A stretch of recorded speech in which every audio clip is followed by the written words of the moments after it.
Spider-Man may be the standout character when it comes to having a rogues gallery of villains. Between lab experiments gone awry and symbiotes crashing to Earth, it is safe to say that in cinema, Spider-Man villains reign supreme. And in today's episode, we are going to be taking a look at every single one of them. We're going to be talking about the villains that we all know and love. We're going to be talking about some villains that you forgot existed at all. And we're going to kind of pop them on a sliding scale from a proper menace to just meh. So grab your web shooters, true believers, and let's get into it. You can't talk about Spider-Man without talking about his villains. Attaboy. Sure, Peter Parker is the friendly neighborhood do-gooder, but without psychos in armor, mad scientists with questionable safety protocols, and alien goo with abandonment issues, he's basically just a bug-themed mall cop. Here it is. I'm Spider-Man. And boy, have the movies given us a buffet of villains. Some legendary, some just okay, and some you only remember because you caught a worst Spider-Man villains compilation at 2 a.m. Let's get this out of the way. The Sam Raimi trilogy still holds the crown. That's the blueprint. That's the OG.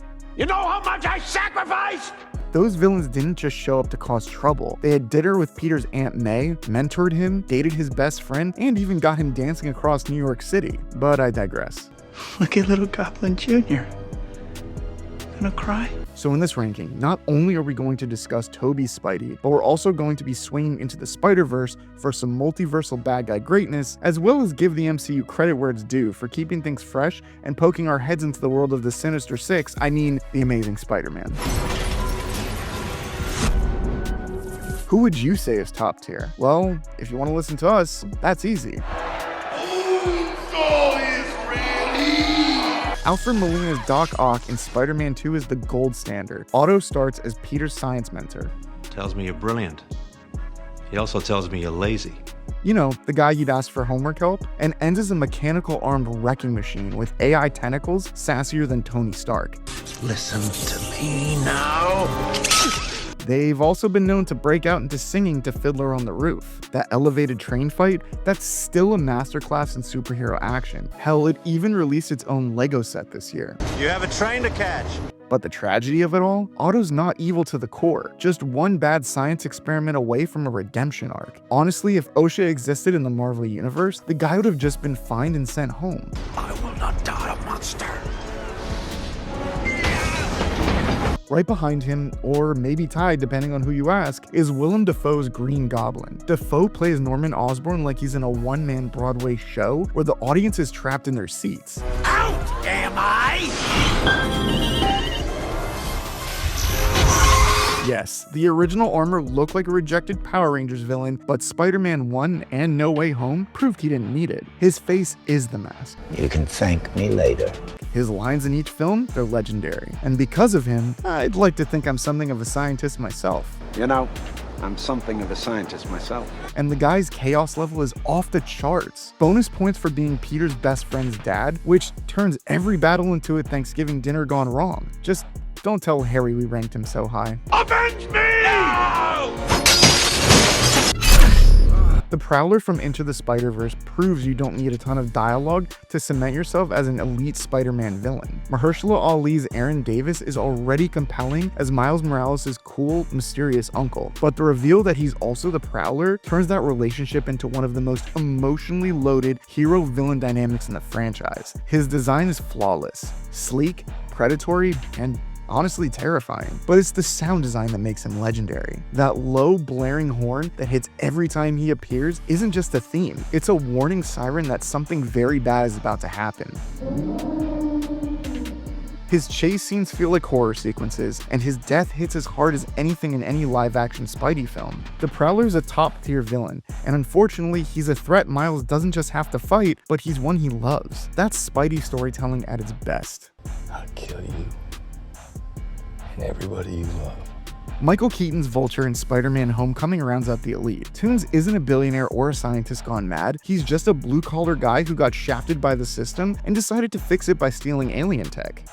It's time we change too.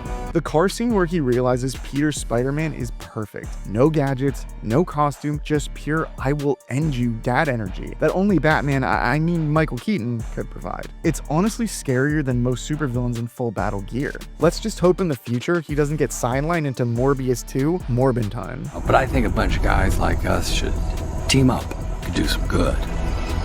Intriguing. Now for the mid-tier villains who are fun, sometimes great, but not in the statue in Times Square category. See, that wasn't so hard. Jake Gyllenhaal's Mysterio is basically a theater kid with a drone army, but that's not an insult. The illusion scenes in Far From Home are stunning, trippy, creepy, and feel straight out of a comic book. His plan isn't so airtight. I control the truth! Mysterio is the truth! Nobody will notice these hundreds of murder drones, right? And when he's caught, it reminds you that he's not the coolest villain of the bunch. If this goes sideways, I'm gonna fry you from the inside out. Jamie Foxx's Electro in The Amazing Spider-Man 2 started out as a lonely, overlooked nobody. The kind of guy who talks to himself in the mirror because nobody else will. Then let's go catch a spider. Then one lab accident later, he's a glowing blue rave stick with enough electricity to power Times Square. Instead of leaning into the tragedy of a man who's just wanted to be seen, the movie cranked him into a walking EDM light show, complete with a dubstep soundtrack that felt like it was trying to fight Spider-Man 2. I'm Electro. To Fox's credit, he got a major upgrade in No Way Home, ditching the Smurf glow for a cooler, more grounded look. He finally looked and acted like a human again, but still didn't crack the top spots. What does it matter to you anyway? Everything! Sandman's sad dad arc in Spider-Man 3 was touching, but he got lost in the film's crowded villain buffet. And the Lizard? Fun enough, but turn the whole city into lizards sounds like a rejected Teenage Mutant Ninja Turtles plotline. Definitely not a cowabunga if you ask me. All alone. He's not alone. It's not always about the money, Spider-Man. In Into the Spider-Verse, we got Kingpin, who's a walking, scowling black rectangle in a suit the size of a studio apartment. Like, really, how did he get into buildings in that movie? Anyways, Liev Schreiber's take made him intimidating without overcomplicating him. He's a crime boss with a personal vendetta, trying to tear open reality itself just to get his family back. Not so easy doing it on your own, is it? Points for motivation and for somehow making giant dude with a tiny head not completely ridiculous. But as memorable as Kingpin's design and presence were, he's still more of a narrative anchor than a scene stealer. I mean, his main role is giving Miles and the Spider Crew a big scary wall of muscle to punch at the finale. Great for the movie, but he doesn't quite hit the Doc Ock or Goblin level of we'll be quoting you for decades.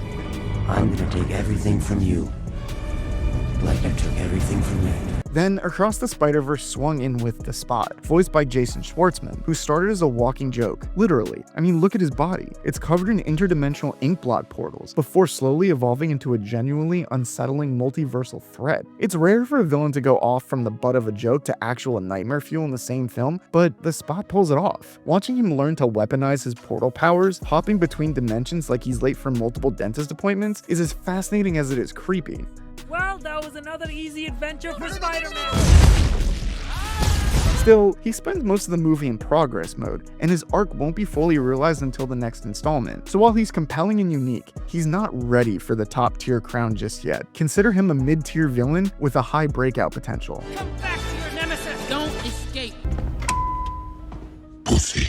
Now, Venom might never throw down with Peter Parker on screen, as of yet, but he's still one of the most famous names in Spidey's rogues gallery. Sony clearly knew it when they decided to give him his own cinematic universe. Hardy's Venom is something. Half buddy comedy, half body horror, half rom-com, and yes, that's 3 halves, but math be damned. On one hand, Eddie Brock and his gooey alien +1 have undeniable odd couple chemistry, whether they're eating lobsters in a tank or arguing about eating people. On the other hand, without Spider-Man as his foil, Venom loses that central dark mirror dynamic that made him iconic in the first place. No, I am not. Instead of the ultimate anti-Spidey, we get more of a chaotic, head-biting anti-hero who occasionally saves the day when he's not busy bickering with himself. Fun? Absolutely. Menacing? Not so much. And until he actually shares the screen with Peter Parker, it's hard to put him anywhere but the middle of the pack.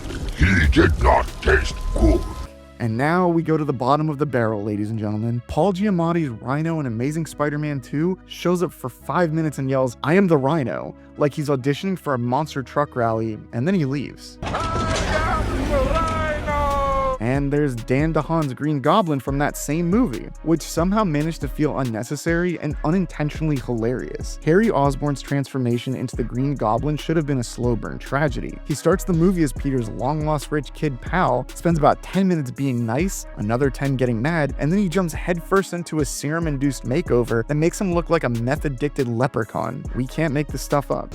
When you said Spider-Man said no, you meant you said no. The design is jarring as well as grimy and sickly. His entire third act role boils down to showing up, causing one of the most controversial superhero movie deaths of all time, and then vanishing before we even process what happened. Nothing iconic, no memorable monologues, just a messy, undercooked version of a character who deserved a much better adaptation. Strawberries. We hate to put him right under Dane's Green Goblin, but hear us out. James Franco's Harry Osborn had one of the best villain buildups in superhero movie history. One day Spider-Man will pay. Across 2 Raimi films, we watched him go from Peter's loyal best friend to a man consumed by grief and revenge after his father's death. You can feel the tension building, and the eventual showdown between Harry and Peter was going to be epic. Well, Spider-Man 3 came out and unfortunately handed him what looked like a prototype snowboard from an X Games sponsorship. The new Goblin glider felt less like menacing military tech this time around. Instead of a truly threatening design, we basically just got Franco zipping around in paintball armor throwing pumpkin grenades. That emotional weight was still there thanks to the years of buildup, but visually and tonally, it was a bizarre downgrade. We'd been promised the heir to the Green Goblin legacy and got extreme sports marketing instead. So Raimi's trilogy still wins because those villains were personal. They weren't just the flavor of the week. They were woven into Peter's life, and every fight meant something. Peter. Don't tell Harry. Raimi nailed the sweet spot between heartfelt and campy, so when his villains fell, you felt it. You're my friend. Into the Spider-Verse took that DNA and spun it into multiversal gold. Kingpin looked like a walking black hole in a suit. The Prowler's design and, as we said, that terrifying horn sound made him one of the coolest animated villains ever. Even minor bad guys that we didn't touch upon, like Tombstone or Doc Ock, got memorable moments. It's proof that you can remix Spider-Man's rogues and still make them iconic. To jump into the MCU, Homecoming showed you didn't need an alien invasion to make Spidey sweat. The Vulture was the main course, but we did also get Shocker, a tease of Scorpion, and a reminder that street-level villains can be just as compelling as big cosmic threats. And the truth is, Spider-Man's rogues gallery is unmatched, because they're not just bad guys in themed outfits, they're living, breathing reflections of Peter Parker's own struggles. Every one of them is a twisted funhouse mirror, showing him what happens when power is abused, when responsibility is abandoned, when grief curls into rage. They challenge him not just physically, but morally, forcing him to confront the very things he fears becoming. Power, responsibility, loss, guilt, it's all there, woven into every rooftop chase and mid-air brawl. Sometimes it's not just about saving the city from certain doom, but about keeping your love life from imploding while some lunatic in a mech suit is throwing cars at your heads and calling you names. That's what truly makes these villains unforgettable. They're the emotional backbone of Spider-Man's story, the reason every fight feels like more. And that's why we keep coming back, not just for Spidey, but for the villains who make him worth rooting for. Because in New York City, you're never more than 2 blocks away from a guy with a grudge, a gimmick, and a tailor who's very good at making stretchy pants. Well, it's good to see you, dear boy. It's good to see you.